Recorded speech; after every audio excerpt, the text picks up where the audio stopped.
کلمے والے دے نال خیر خیتا کرے، پوتر اپنے دے نال خیر خیتا کرے، پھرا دے نال خیر خیتا کرے، ہمسائے دے نال خیر خیتا کرے، رشتہ دار دے نال خیر خیتا کرے، کلمے والے دے نال خیر خیتا کرے، نمازی دے نال خیر خیتا کرے۔ میرا بھرا اگر مکھی دے نال خیر خیتا کرے جنت میں سکتی ہے، تو اللہ دی مخلوق دے نال خیر کریں گے تو بھی اللہ جنت عطا فرمائے۔ سبحان اللہ۔ ایک اللہ والے بزرگ ہیں،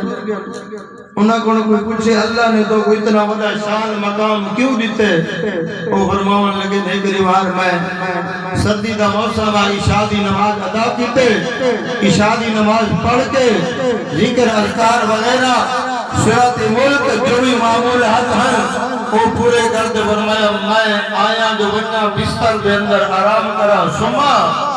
فرمایا جی میں آیا میرے بستر سے میری رضائی سے میری سوار کے اندر یہ اللہ دی مخلوق کے بلی ایک گھس گئی ہے سردی دی وجہ کرتے، فرمایا میں جی میں آیا جتھے بھی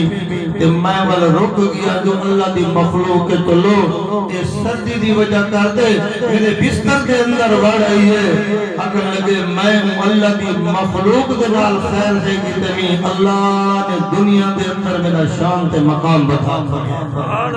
اللہ دے سامنا چاہتے میری مخلوق دے نال خیر خائی کرو، تیرے میرے نبی آمنہ دلال محمد رسول اللہ اکوٹا صلی اللہ علیہ وآلہ وسلم فرما گئے بندہ کو وقت تک کامل مومن